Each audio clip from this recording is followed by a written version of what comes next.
രാമായ രാമചന്ദ്രായ രാമഭദ്രായ വേതസേ രഘുനാഥായ നാഥായ സീതായ പദൈ നമഃ. കൂജന്തൻ രാമ രാമേതി മധുരം മധുരാക്ഷരം ആരുഹ്യകവിതാശാഖാം വന്ദേ വാൽമീകികോകിലം. നമസ്കാരം. സനാതന ധർമ്മസംഹിതകൾ പങ്കുവയ്ക്കാനുള്ള ചാനലായ നാദശ്രീയിലേക്ക് എല്ലാവർക്കും സ്വാഗതം. പ്രിയരെ, ചാനൽ സബ്സ്ക്രൈബ് ചെയ്യാനും ലൈക്ക് ചെയ്യാനും ഓർമ്മപ്പെടുത്തിക്കൊള്ളുന്നു. ശ്രീമദ് വാൽമീകി രാമായണത്തിൽ ഹനുമാൻ സീതയെ കണ്ട് സംസാരിച്ച് സീത വളരെ കാര്യങ്ങൾ ശങ്കിക്കുകയാണ്. ശരിയായിട്ട് ഇത് ദൂതനാണോ, രാമദൂതനാണോ, രാവണൻ വേഷം മാറി വന്നതാണോ? പറഞ്ഞു, ഞാൻ അത്തരക്കാരനല്ല ദേവി, ഞാൻ രാമദൂതനാണ്. രണ്ട് കൈയും തലയിൽ വെച്ചുകൊണ്ട് തൊഴുതുകൊണ്ടാണ് പറഞ്ഞത്. ത്വാം ദൃഷ്ടും ഉപയാദോഹം സമാശ്രിത്യ പരാക്രമം നാഹമസ്മി തഥാ ദേവി യഥാ മാം അവഗച്ഛസി. ഒരാളെ ചതിക്കാൻ വേണ്ടി വന്ന ആളല്ല ഞാൻ. വിശങ്ക ത്യജതാമേഷ, എല്ലാ ശങ്കകളും ത്യജിക്കൂ. ഞാൻ രാമദൂതനാണ്, ഭവതിയുടെ ഗുണകാംക്ഷിയാണ്. മാത്രമല്ല, രാമൻ പറഞ്ഞയച്ച് വന്നതാണ്. സർവ്വസംശയവും ദയവായിട്ട് ഭവതി മനസ്സിൽ നിന്ന് നീക്കണേ. വളരെ നല്ല ഭാഷയിലും മധുരമായ വിനയസ്വരത്തിലും പറഞ്ഞു കേട്ടപ്പോൾ സീത ഒരു തരം വിശ്വസിച്ചു. അപ്പോൾ സീത ചില ചോദ്യങ്ങൾ ചോദിക്കുന്നു. ഹനുമാൻ സ്വയം തൻ്റെ വൃത്താന്തം വെളിപ്പെടുത്തുന്നു. അപ്പം അതിനനുസരിച്ചുള്ള ചില ചോദ്യങ്ങളാണ് സീത ചോദിക്കുന്നത്. ഹനുമാൻ്റെ സ്വവൃത്താന്ത കഥനാണ് ഒരു സർഗത്തിൽ. കൊതേ രാമേണ സംസർഗ കഥഞ്ജാനാസി ലക്ഷ്മണ വാനരാണാന്നരാണാഞ്ച കഥമാസീ സമാഗമ. എങ്ങനെയാണ് വാനരന്മാരും മനുഷ്യന്മാരും തമ്മിൽ സംഘമുണ്ടായത്? സാധാരണ നിലയ്ക്ക് അതിന് വഴിയില്ലല്ലോ. എവിടെ വെച്ച് രാമനെ കണ്ടുമുട്ടി, ലക്ഷ്മണനെ കണ്ടുമുട്ടി? എല്ലാം അങ്ങനെയാണെങ്കിൽ നീ പറയണം. യാനി രാമസ്യ ചിഹ്നാനി ലക്ഷ്മണസ്യ ച വാനര. ലക്ഷ്മണൻ്റെ ഐഡൻറ്റിറ്റി നമ്മൾ പറയുന്ന കാര്യങ്ങൾ ചോദിക്കുകയാണ്. പണ്ടൊക്കെ അങ്ങനെയൊക്കെ അല്ലേ ഉള്ളൂ, അല്ലാണ്ട് അന്നത്തെ പോലെ ഫോട്ടോ ഇല്ലല്ലോ. അപ്പോൾ ലക്ഷ്മണൻ്റെ ആ പ്രത്യേകതകൾ എന്തൊക്കെയാണ്, രാമൻ്റെ പ്രത്യേകതകൾ എന്തൊക്കെയാണ് എന്ന് ദേവി എന്നോട് പറഞ്ഞാലും എന്ന് അങ്ങ് അത് ഹനുമാനോട് പറയുകയാണ്, എന്നോട് പറഞ്ഞാലും. അപ്പോൾ അറിയും എന്നുള്ളത് ഉറപ്പാണല്ലോ. ആ ശരീര ലക്ഷണങ്ങൾ വിവരിക്കാൻ പഠിച്ചാൽ അത്രത്തോളം രാമലക്ഷ്മണന്മാരായിട്ട് ഈ വ്യക്തി ബന്ധമുണ്ട് എന്ന് സീതയ്ക്ക് അറിയാം. അതിനു വേണ്ടിയിട്ടാണ് ചോദിക്കുന്നത്. കീദൃശം തസ്യ സംസ്ഥാനം രൂപം തസ്യ ച കീദൃശം. അവരുടെയൊക്കെ ലക്ഷണം, രൂപം, കൈ എങ്ങനെ, കാലെങ്ങനെ, കണ്ണെങ്ങനെ, ഏതൊക്കെ തരത്തിലാണ് അവർക്ക് പ്രത്യേകതകൾ, ശാരീരികമായിട്ടുള്ള ലക്ഷണങ്ങളും പ്രത്യേകതകളും ഉള്ളത് എന്നൊക്കെ നീ എന്നോട് പറയണം എന്ന് സീത പരീക്ഷിച്ചറിയുകയാണ്. അപ്പം അതെല്ലാം വൃത്തിയായിട്ടും ക്ഷമയോട് കൂടിയിട്ടും പറയാൻ കഴിയാൻ നല്ലൊരു ദൂതൻ്റെ ലക്ഷണം കൂടിയാണ്. അതുകൊണ്ട് രാമനെക്കുറിച്ച് യഥാർത്ഥ രൂപത്തിൽ ഹനുമാൻ സന്തോഷത്തോടു കൂടിയിട്ട് വർണ്ണിക്കാൻ തുടങ്ങി. ജാനൻ ദീപരദിഷ്ട്യ മം വൈദേഹി പരിപൃച്ഛസി ഭർത്തുക്കമലപത്രാക്ഷി സംസ്ഥാനൻ ലക്ഷ്മണസ്യ ച. ഭർത്താവിൻ്റെയും ലക്ഷ്മണൻ്റെയും എല്ലാ ആകൃതിയും ഭഗവതിക്ക് അറിയാം. അപ്പോൾ എന്നോട് ചോദിക്കുന്നത് ഞാൻ അവരുടെ തന്നെ യഥാർത്ഥ ദൂതനാണോ എന്നറിയാനല്ലേ? ആയിക്കോട്ടെ, ഞാൻ പറയാലോ, അതിനെന്താണ് വിരോധം? രാമലക്ഷ്മണന്മാരെ വർണ്ണിക്കാൻ എനിക്ക് സന്തോഷമേ ഉള്ളൂ. രാമക്കമലപത്രാക്ഷ പൂർണ്ണചന്ദ്രനിഭാനന. ചന്ദ്രനെ പോലെ സുന്ദരനും താമരപ്പുണ്യത്തിൽ പോലെ മനോഹരമായ മിഴികൾ ഉള്ളവനും ആണ് രാമൻ. രൂപദാക്ഷിണ്യസമ്പന്ന പ്രസൂതോ ജനകാത്മജ. ജനകാത്മജേ സംബോധനയാണ്, വിളിക്കണേ ജനകാത്മജേ. രാമൻ രാജീവലോചനനും ചന്ദ്രനെ പോലെ സുന്ദരനും ആണ്. ഇവരാണ് തേജസ്സിൽ ആദിത്യന് തുല്യമാണ്. ഏറ്റവും തേജസ്സി ആരാ വെച്ചാൽ നമ്മൾ കാണുന്ന വസ്തുക്കൾ വെച്ച ആദിത്യനല്ലേ. അപ്പോൾ തേജസ്സിൽ ആദിത്യ സദൃശനും ക്ഷമയിൽ ഭൂമിക്ക് സദൃശനും, ക്ഷമയുടെ ഏറ്റവും വലിയ ഭാവമാണ് ഭൂമി, ആ ഭൂമിക്ക് സദൃശനും, ബുദ്ധിയിൽ ബൃഹസ്പതി സമനും യശസ്സിൽ ഇന്ദ്രന് തുല്യനുമാണ്.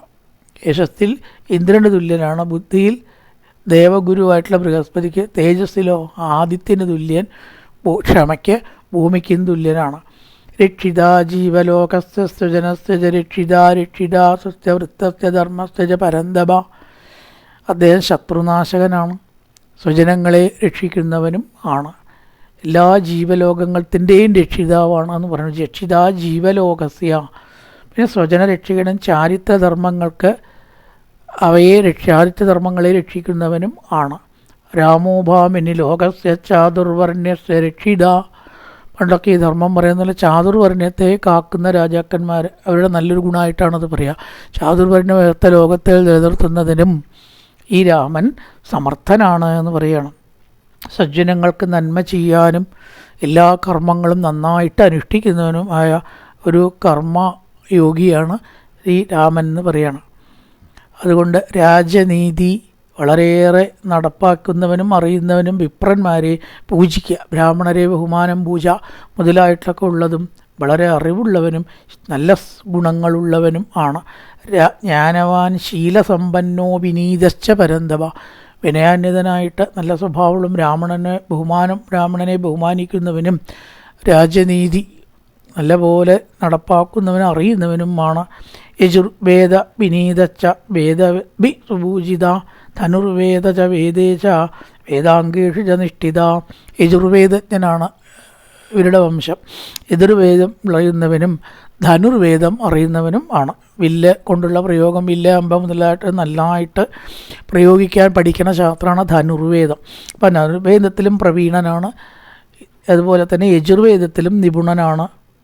വിപുലാംസോ മഹാബാഹു കമ്പുഗ്രീവോ ശുഭാനന ഗൂഢചത്രു സുധാമ്രാക്ഷോ രാമോ നാമ ജനൈസുത. നല്ല തടിച്ച തോളുകളും നീണ്ട കൈകളും ശംഖിനെ പോലെ അഴകുള്ള കൈകളും മംഗളമരുതുന്ന മുഖവും ചുവന്ന കണ്ണുകളും ഉള്ളവനാണ്. നല്ല ഒരു പുരുഷന് എന്തൊക്കെ ലക്ഷണങ്ങൾ വേണോ അതൊക്കെയുണ്ട്. രക്തനേത്രനും ആണ്. അതുപോലെ നൊന്തുബിസ്തന നിർഘോഷേ, നല്ല ഘനഗാംഭീര്യമുള്ള ശബ്ദമാണ്. ആണുങ്ങളുടെ ശബ്ദം എന്ന് പറഞ്ഞാൽ യേശൊരു കനം ഉണ്ടാവുന്നതാണ് അത്രയും നല്ലത്. സ്ത്രീകളുടെ അണച്ചാൽ മൃദുഭാഷിണി എന്നൊക്കെ പറയും. അതുപോലെ ആവരുതല്ലേ, ആണുങ്ങൾ സംസാരിക്കണേട്ടാ സ്ത്രീകൾ സംസാരിക്കണ പോലെ ആയാൽ നന്നോ? സ്ത്രീകൾ സംസാരിക്കണേട്ടാ ആണുങ്ങൾ സംസാരിക്കണ പോലെ ആയാലും നന്നല്ല.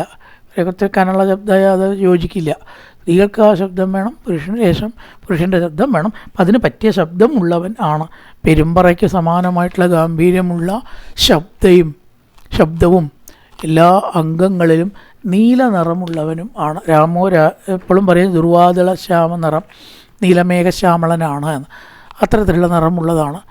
പിന്നെ അദ്ദേഹത്തിൻ്റെ പുരികങ്ങൾ, കൈകൾ, മുഷ്കങ്ങൾ, അതായത് മുഷ്ടി, ഇതൊക്കെ വേണ്ടത്ര ഉറപ്പുള്ളതും നീളമുള്ളതും വേണം. കൈ മടക്കി ഒരു ഇടി കൊടുത്താൽ പിന്നെ അവൻ രക്ഷപ്പെടില്ല. അപ്പോൾ മുഷ്ടി ചുരുട്ടി ഇടിക്കാൻ കഴിവുള്ള ആൾ, മുഷ്ടികൾ, പുരികങ്ങൾ, എല്ലാ ഭാഗങ്ങളും എങ്ങനെയാവണമോ അങ്ങനെയുള്ളവനാണ് രാമൻ. കടക്കണ്ണ്, കൈകൾ, കാലുകൾ, ഈ 3 സ്ഥാനങ്ങളിൽ വളരെയേറെ ശ്രേഷ്ഠത ഉള്ളതും ചുവന്ന നിറമുള്ളതുമാണ് എന്നാണ്. കൈകളിൽ, കാലുകളിൽ, കടക്കണ്ണ്, ഇത് ചെറിയ ചുവപ്പ് കണ്ണിലുണ്ടാവുന്നത് നല്ല ലക്ഷണമായിട്ട് രക്തപ്രസാദമുള്ളതാണ്. പിന്നെ പല ദിക്കുകളിൽ തലയിൽ 3 ചുഴികളുണ്ട് എന്നാണ്. അത് നല്ലൊരു ലക്ഷണമുള്ളതാണ് അത്രേ. അതുപോലെ തന്നെ 3 മടക്കുകളുണ്ട്. അത് കഴുത്ത്, വയറ്, പിന്നെ മുതലായിട്ടുള്ള സ്ഥാനങ്ങളിൽ പാദതലം, പാദരേഖ, മാറ് മുതലായിട്ടുള്ളവരിൽ ഹ്രസ്വമാണ്. ചില ദിക്കിലധികം നീളം പാടില്ല, ചില ദിക്കിൽ നീളം അധികം ഉണ്ടാവണം, അങ്ങനെയുണ്ട്. അപ്പോൾ ദീർഘബാഹു, കൈകൾക്ക് നീളമുള്ളവനാണ്. പിന്നെ ഉയരത്തെ പറഞ്ഞു, പണ്ടൊക്കെ ചില കണക്കിൽ പറഞ്ഞിട്ട് 4 കിഷ്കു ഉയരം എന്നാണ്. അപ്പോൾ 24 അങ്കുലമാണ് അത്ര ഒരു കിഷ്കു എന്ന് പറഞ്ഞാൽ. 24 അങ്കുലം ഒരു കിഷ്കു, അങ്ങനത്തെ 4 കിഷ്കു പറഞ്ഞാൽ 24 × 4 അങ്കുലം ഉയരമുണ്ട്. വേണ്ടത്ര ഉയരമുണ്ട്. പുരുഷന്മാർക്ക് ഉയരം ഒരു വ്യക്തിത്വമാണെന്നാണ്. ഉയരം കുറഞ്ഞവരെക്കാൾ ഉയരമുള്ളവരാണ് നല്ലത്. അതേപോലെ അണപ്പല്ലുകളും ലക്ഷണമൊത്തതാണ് എന്നാണ്. ഇവിടെ ദംഷ്ട്രകൾ എന്ന് ഉദ്ദേശിച്ചത് അണപ്പല്ല. ചതുർദശ സമബന്ധ ചതുർദംഷ്ട്ര ചതുർഗതി.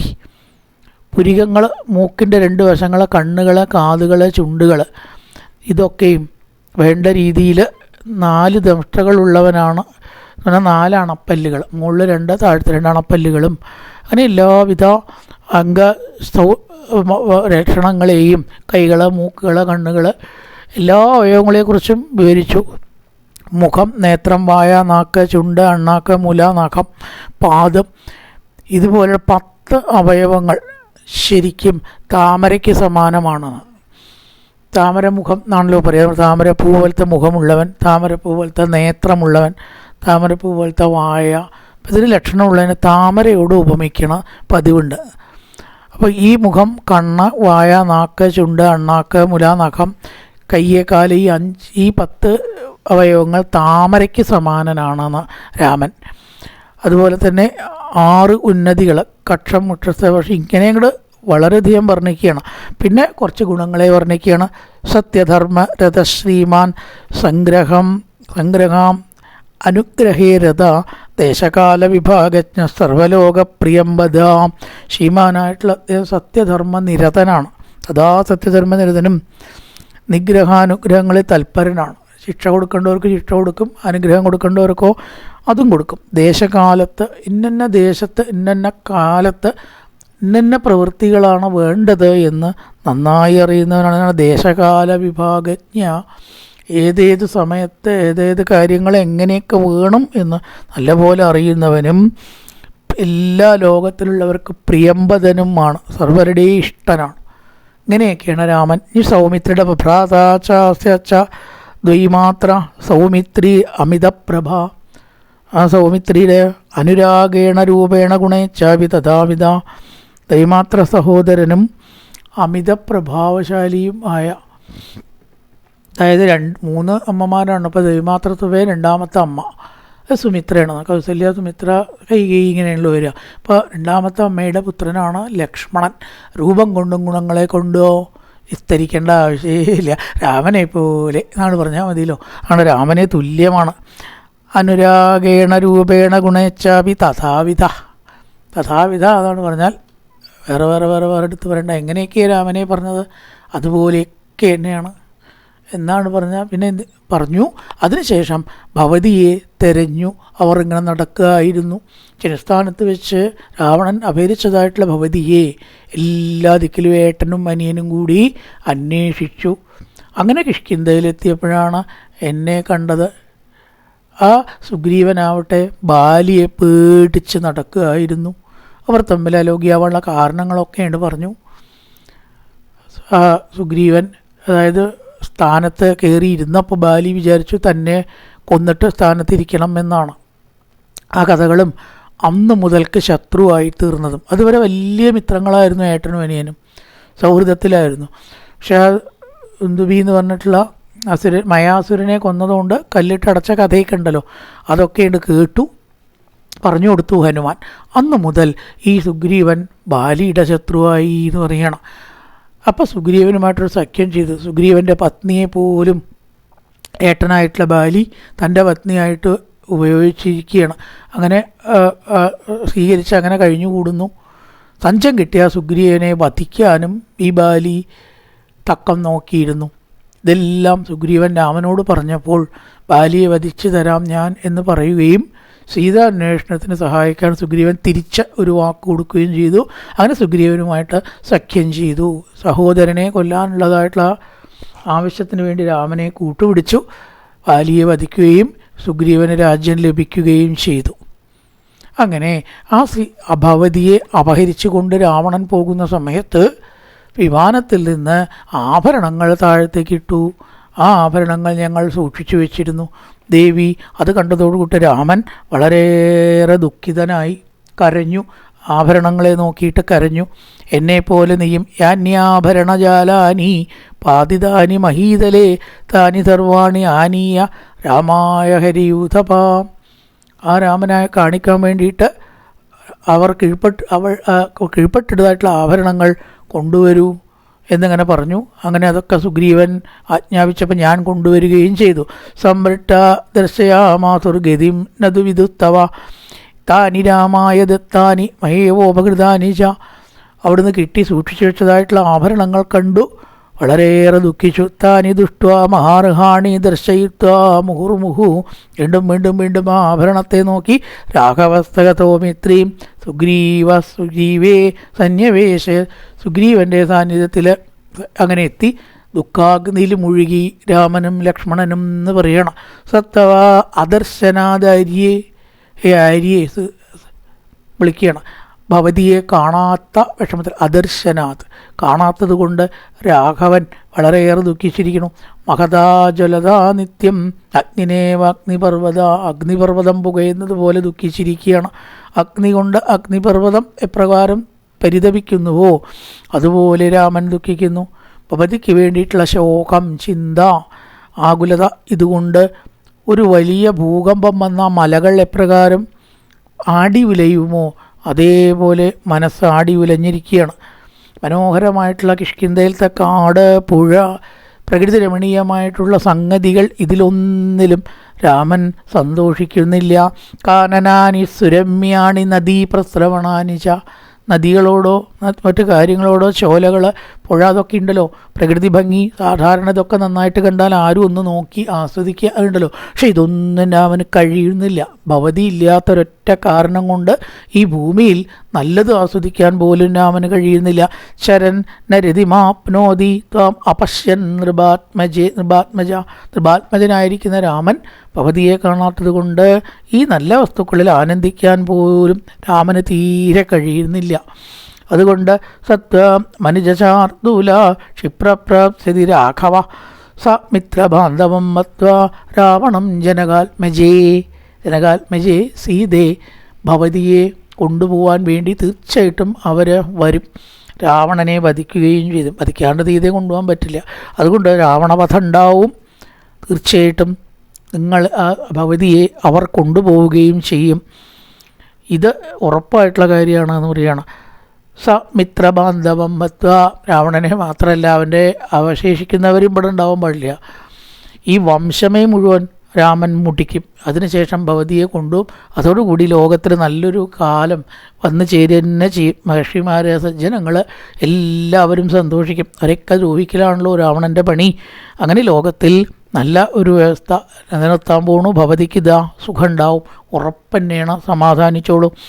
ആ സമയത്ത് രാമസുഗ്രീവന്മാർ ഇരുവരും ചേർന്ന് ബാലിയെ വധിച്ചു. രാജ്യം സുഗ്രീവനായിട്ട് നൽകുകയും ചെയ്തു എന്ന് പറയുകയാണ്. അങ്ങനെ സീതാന്വേഷണം അങ്ങനെ ഉണ്ടായി. വളരെയേറെ സ്ഥലങ്ങളിൽ തിരഞ്ഞു. ഭവതിയെ തിരയാത്ത ഒരു സ്ഥലവും ഈ ഭൂമിയിലില്ല. പറയണ്ടല്ലോ, സുഗ്രീവൻ ഏതൊക്കെ സ്ഥലത്ത് പോയിട്ട് തിരയണമെന്ന് വ്യക്തമായിട്ടുള്ള നിർദ്ദേശം കൊടുത്തതിൽ ഭൂമിയിലില്ലാത്തൊരു സ്ഥലവും എന്നാണ്. അത്രയും സ്ഥലം മേപ്പെട്ട കിഴപ്പ് 10 ദിക്കിലും തിരഞ്ഞു എന്ന് അവിടെ പറയണം. 10 ദിക്കേ. ഏതാ 10 ദിക്ക്? 4 പ്രധാന ദിക്ക്, 4 കോണിലുള്ള ദിക്ക്, മേപ്പട്ടും കിഴപ്പട്ടും. അതാണ് 2 ദിക്ക്. 10 ദിക്കിലും ഞാൻ എവിടെയും ബാക്കിയില്ലാതെ തെരഞ്ഞ് ഭവതിയെ കാണാൻ സാധിക്കാതെ അത്യന്തം വിവശനായി അംഗദൻ 3-1 പടയുമായി രാവണനെ വധിക്കണം വേണ്ടിയിട്ട് പുറപ്പെടുണ്ടായി. ആരെങ്കിലും ഇതിനെ എതിർക്കുക, രാവണപക്ഷക്കാരെ കണ്ടാലോ എതിർക്കാൻ ഒരു തയ്യാറിപ്പ് കയ്യിൽ വേണ്ടേ? എന്നങ്ങനെ പറഞ്ഞ് ഞങ്ങൾ അന്വേഷിച്ച് എവിടെ എത്തി? വിന്ധ്യപർവ്വതത്തിലെത്തി എന്ന് പറയണം. അങ്ങനെ വിന്ധ്യപർവ്വതത്തിലെത്തിയപ്പോൾ കുറച്ചങ്ങനെ കിടന്നു. മഹാസമുദ്രം ഞങ്ങൾ കണ്ടു. ഈ സമുദ്രം എപ്രകാരം കടക്കാനാവും? ഇനി എവിടേക്കാണോ പോകേണ്ടത്? സമുദ്രം വരെയല്ലേ പോകാൻ പറ്റുമോ? അവിടെ നിന്ന് അങ്ങോട്ട് പോകാൻ പറ്റില്ലോ. അങ്ങനെ ഇരിക്കുമ്പോൾ സമ്പാതി അവിടെ വന്നു. വലിയൊരു ഗൃധ്രരാജനായിരുന്നു അവൻ. ആ സമ്പാദിയുടെ അനുജനായിരിക്കുന്ന ജടായുവിനെ കൊന്ന കാര്യം ഞങ്ങളോട് അദ്ദേഹം ചോദിച്ചു. ജടായു രാമൻ്റെ മടിയിൽ കിടന്ന് മരിച്ചു, നമ്മൾ സുഗ്രീവൻ്റെ കൈ കൊണ്ട് മരിക്കേണ്ടി വരുമോ എന്നാണ് ഒരു സംസാരിച്ച് വർത്തമാനം പറഞ്ഞത്. ജടായുവിൻ്റെ പേര് കേട്ടപ്പോൾ സമ്പാദി ചോദിച്ചു, ആരാണ് ഇവിടെ ജടായുവിനെക്കുറിച്ച് സംസാരിക്കുന്നത്? എൻ്റെ അനുജനെക്കുറിച്ച് നിങ്ങൾക്കറിയാമോ? ആരാണ് അവനെ കൊന്നത്? എങ്ങനെയാണ് അവൻ മരിച്ചത്? എല്ലാം പറയണം. പറയുമ്പോൾ ഇവരുണ്ടായ കാര്യം സത്യം പറയണേന് ഇപ്പോൾ ഇവർക്ക് പേടിക്കാലും ഇവരല്ലല്ലോ കൊന്നത്. അതുകൊണ്ട് ദുഷ്ടരാവണൻ കൊന്നതാണ്. ഇതൊക്കെയാണ് ആ ജടായുവിൻ്റെ കഥ. സീതയെ കൊണ്ടുപോകുന്ന സമയത്ത് എതിർത്തു, കൊന്നു എന്നൊക്കെയാണ് പറഞ്ഞതോട് കൂടിയിട്ട് അവനെ ഉദകക്രിയ ചെയ്യാൻ വേണ്ടിയിട്ട് സമുദ്രതീരത്തേക്ക് കൊണ്ടുപോകാൻ പറഞ്ഞതും അത്തരം കാര്യങ്ങളെല്ലാം പറഞ്ഞു. ആ സമ്പാദി വലിയൊരു ഉപകാരം, ഒരു കാര്യം ഞങ്ങൾക്ക് ചെയ്തു. ഭവതി ഈ ലങ്കയിലാണുള്ളത് എന്ന് ഞങ്ങളോട് പറഞ്ഞു. അത് വളരെയേറെ ആശ്വാസമുള്ളൊരു കാര്യമാണ്. ഇനി അവിടെയല്ലേ നോക്കണ്ടു, എവിടെയുള്ളത് അറിഞ്ഞു കിട്ടിയാൽ പിന്നെ എല്ലാ ദിക്കിലും തിരയേണ്ട കാര്യമില്ലല്ലോ. അതുകൊണ്ട് ഭവതിയെ ലങ്കയിൽ വന്നിട്ട് തിരയാം എന്നങ്ങനെ വിചാരിച്ചു. സമുദ്രം ചാടാനുണ്ടോ ആർക്കെങ്കിലും സാധിക്കണു? അങ്ങനെ ദേവി, എനിക്കാണ് ആ ഭാഗ്യം ഉണ്ടായത്. ദേവിയെ കണ്ടിട്ട് തിരിച്ച് അവിടെ പോയിട്ടത് പറഞ്ഞാലും ആ കീർത്തി എനിക്ക് ലഭിക്കും. അതുമാത്രമേ എൻ്റെ ഉദ്ദേശമുള്ളൂ. അല്ലാണ്ട് അതിനെത്ര കിട്ടണോ ധനമോ മറ്റോ ആഗ്രഹങ്ങളിൽ ഒന്നും ഞാൻ തൽപരനല്ല. ആ ഒരു പ്രതിഫലവും ഞാൻ അതിന് ആഗ്രഹിക്കുന്നില്ല. കീർത്തി കിട്ടുമല്ലോ, അത് നല്ല പുരുഷന്മാർക്ക് കീർത്തിയിൽ താല്പര്യം ഉണ്ടാവും, അത് തെറ്റല്ല എന്നാ. വേറെ യാതൊന്നും എനിക്ക് വേണ്ട. അതുകൊണ്ട് അങ്ങേ ആ ഭവതിയെ കണ്ട് അവിടെ പോയിട്ട് പറഞ്ഞാൽ സൽകീർത്തി ഉണ്ടാവും. അതുകൊണ്ട് രാവണനെ തീർച്ചയായിട്ടും കൊല്ലുകയും ചെയ്യും എന്നങ്ങനെ പറയണം. ഇനിയോ എൻ്റെ കാര്യമാണല്ലോ ഭവതിക്ക് അറിയേണ്ടത്. ഞാൻ ശംഭസാധനൻ എന്ന് പറഞ്ഞിട്ടുള്ളൊരു അസുരനെ വധിച്ചത് കേസരി എന്ന വാനരൻ്റെ പുത്രനാണ്. കേസരിക്ക് വായുവിലുണ്ടായ, ശരിക്കും പറയാ ഈ ഹനുമാൻ 3 അച്ഛന്മാരുടെ പേര് പറഞ്ഞു കേൾക്കുന്നുണ്ട്. ഒന്ന് കേസരി, അത് വളർത്തച്ഛനാണെന്നാണ് പറയുന്നത്. പിന്നൊന്ന് വായുപുത്രനാണ്. പിന്നൊന്നോ വായുവിൻ്റെ പുത്രനാവുക കേസരി എന്ന് പറഞ്ഞിട്ട് അങ്ങനെ 3 അച്ഛന്മാരെ പറ്റി പറയാം. ഒന്ന് വളർത്തച്ഛനാണെന്നാണ്. പിന്നെ ഒന്ന് വായുപുത്രനാണ്. പിന്നെ ശിവൻ്റെ പുത്രൻ്റെ പുത്രത്വമുണ്ട് ഹനുമാനി. അപ്പോൾ ശിവൻ്റെയും വായുവിൻ്റെയും അതുപോലെ തന്നെ കേസരി വളർത്തച്ഛനാണെന്നാണ്. അപ്പോൾ വായുവാണ് ഈ ബീജം കൊണ്ടുപോയിട്ട് അഞ്ജനയുടെ ഗർഭത്തിൽ നിക്ഷേപിച്ചത്. അപ്പോൾ ബീജം ഗർഭത്തിൽ നിക്ഷേപിച്ചവനും പിതൃത്വമുണ്ട്. അങ്ങനെ വായുവിന് ചെറിയ റോളേ ഉള്ളൂ. കേസരിയാണ് വളർത്തിയത്. അങ്ങനെ ശിവപുത്രനുമാണ്. ശിവൻ്റെ ബീജമാണ്. ശിവൻ്റെയും വായുവിൻ്റെയൊക്കെ പുത്രനാണ് ഞാൻ. ശംഭസാധനൻ എന്ന അസുരനെ വധിച്ച ആളാണ് എൻ്റെ അച്ഛനായ കേസരി. ആ കേസരി നന്ദനൻ അഞ്ജനീപുത്രനും ആയിരിക്കുന്നത്. അഞ്ജനി ഒരു അപ്സരസാണ്, വായുവിനുണ്ടായതാണല്ലോ ഞാൻ എന്നൊക്കെ പറഞ്ഞു. സമുദ്രം ചാടി ഇതാ ഭവതിയെ കാണാനായിക്കൊണ്ട് വന്നിരിക്കുന്നു. അതുകൊണ്ട് രാമനും ലക്ഷ്മണനും സുഖമാണ്. അവർക്ക് യാതൊരു കുഴപ്പവും ദൈവം ദാഹിച്ചിട്ടില്ല. അല്ലെങ്കിൽ അവർക്ക് എവിടെ കുഴപ്പമുണ്ടാവുക? ഈശ്വരാംശമായിട്ടുള്ള ഒരു കാട്ടിലല്ല, ഇനി എവിടെ നരകത്തിൽ പോയാലും അവർക്ക് കുഴപ്പം പറ്റില്ല. കാരണം അവർ അതീതരാണ്, എല്ലാറ്റിനും അപാര ശക്തിയുള്ളവരല്ലേ. അതുകൊണ്ട് അവർക്ക് യാതൊരു തകരാറും വനവാസം കൊണ്ട് വന്നിട്ടില്ല. എൻ്റെ ദേവി, ഈ യാത്ര എനിക്ക് സഫലമായി. കാരണം ഭവതിയെ കാണാനായിട്ട് സാധിച്ചല്ലോ. അതുകൊണ്ട് ഞാൻ ഈ വിവരം അവിടെ പോയിട്ട് പറയണം. അതിലില്ലാത്ത കീർത്തി എനിക്ക് നേടണം. രാമൻ്റെ അനുഗ്രഹം മാത്രം കാക്ഷിക്കുന്ന രാമഭക്തനാണ് ദേവി ഞാൻ. ഒരു സംശയവും എന്നിൽ ഭവതി വയ്ക്കരുതേ എന്നങ്ങനെ പറയുകയാണ്. ഭവതിയുടെ വിശ്വാസത്തിന് വേണ്ടിയിട്ട് ആ രാമൻ്റെയും ലക്ഷ്മണൻ്റെയും ഗുണങ്ങളെല്ലാം അങ്ങേ പറഞ്ഞു കേൾപ്പിച്ചു. എനിക്ക് ഒറ്റ കാര്യം കൂടിയേ പറയാനുള്ളൂ. താമസിയാതെ രാമലക്ഷ്മണന്മാർ വന്ന് രാവണനെ വധിച്ച് ഭവതിയെ തീർച്ചയായിട്ടും കൊണ്ടുപോകും. കഷ്ടകാലമൊക്കെ ഇതാ നീങ്ങാറായിരിക്കണം, അവസാന ഘട്ടത്തിലേക്ക് കടന്നു. ഇനി അധികമൊന്നും ഭവതിക്ക് ദുഃഖിക്കേണ്ടി വരില്ല എന്ന് പറയുകയാണ്. ഇങ്ങനെ കാര്യകാരണം യുക്തം ആ ഹനുമാൻ്റെ സംസാരം കേട്ടപ്പോൾ സീത ഇത് രാമദൂതനാണ് എന്ന് ഉറപ്പിച്ചു. സമയം വേണ്ടി വന്നു. പെട്ടെന്ന് ആരെങ്കിലും ഏതെങ്കിലും ദുരുദ്ദേശത്തോടു കൂടി വന്നതാണോ? രാവണൻ്റെ പക്ഷക്കാരാണോ? രാവണൻ തന്നെയാണോ? അറിയില്ലല്ലോ. അപ്പം അതറിയണ്ടേ. ഏവം വിശ്വാസിതാ സീത ഹേതുഭി ശോകകർഷിത ഉപപന്നേരഭിജ്ഞാനേർ ദൂതം ദമതിഗച്ഛതി. രാമദൂതൻ തന്നെയാണ് എന്നാണ് ഉറപ്പിച്ചതോട് കൂടിയിട്ടോ അതീവമായിട്ടുള്ള ആനന്ദം ഉണ്ടായി. ലങ്കയിൽ വന്ന ശേഷം ഒരു ആനന്ദം എന്ന് പറയുന്ന അവസ്ഥ ഇപ്പം മാത്രമാണ് സീതയ്ക്ക് ഉണ്ടായത്. ഇതുവരേക്ക് സങ്കടം ദുഃഖം എന്നല്ലാണ്ട് ഉണ്ടായിട്ടില്ല. നിസ്തുലമായിട്ടുള്ള ഹർഷം സന്തോഷം ഉണ്ടായതായിട്ടുള്ള സീത കോൾമയിർ കൊണ്ടു എന്ന് പറയുകയാണ്. രാമൻ വരും, കൊണ്ടുപോകും, രാവണനെ വധിക്കും, ഞാൻ രാമദൂതനാണ് എന്നൊക്കെയുണ്ട് പറഞ്ഞപ്പോൾ 2 കണ്ണിൽ നിന്നും സന്തോഷാശ്രുക്കൾ ധാരധാരയായിട്ടൊഴുകി. ഇതുവരേക്ക് ദുഃഖക്കണ്ണീരാണ് ഒഴുകിയിരുന്നത് എന്ന് പറയുകയാണ്.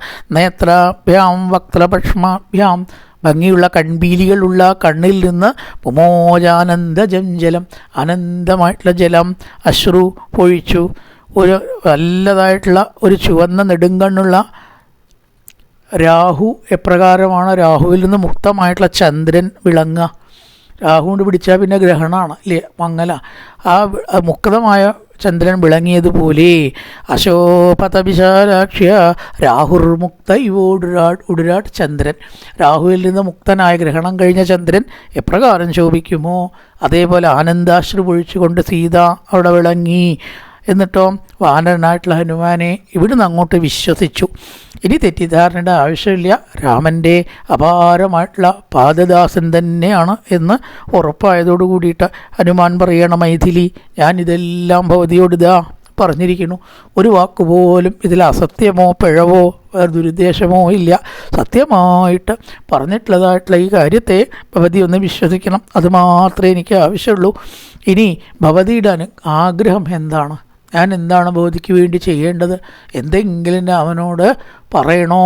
അതൊക്കെ പറഞ്ഞിട്ട് വേണം എനിക്ക് ഇവിടുന്ന് പോവാൻ. ഞാൻ തിരിച്ചു പോട്ടെ, ഭവതിയുടെ അനുവാദം കിട്ടിയിട്ട് വേണം എനിക്ക് പോവാന്ന് പറയണം. ഹതേ സുരേ സംജതി ശംഭസാധനേ കപിപ്രവീരേണ മഹർഷി ചോദനാൽ തതോസ്തിവായു പ്രഭവോ ഹി മൈഥിലി പ്രഭാവതസ്ഥൽ പ്രതിമച്ചവാനരാം. മഹർഷിമാരുടെ പ്രേരണ കൊണ്ട് കപിശ്രേഷ്ഠനായിട്ടുള്ള എൻ്റെ പിതാവായിട്ടുള്ള കേസരി യുദ്ധത്തിൽ ശംഭസാധനെ വധിച്ചു. അതിനുശേഷം വായുവിൽ നിന്ന് ജനിച്ചവനാണ് ഞാൻ. അദ്ദേഹത്തിന് തുല്യനായിട്ടൊരു പുത്രൻ വേണം എന്നുള്ള അപേക്ഷ സ്വീകരിച്ച് അച്ഛന് തുല്യമായിട്ടുള്ള പ്രതാപത്തോടു കൂടിയിട്ടിതാ ഞാൻ ജനിക്കുകയും ചെയ്തു. ആ കേസരീനന്ദനായിരിക്കുന്ന ഞാൻ വ്യാജം എന്താണ്, ചതി എന്താണ് സ്വപ്നത്തിൽ പോലും ചിന്തിക്കുന്നവനല്ല. ദേവി എന്നെ വിശ്വസിക്കുക, അതുമാത്രമേ എനിക്ക് വേണ്ടൂ.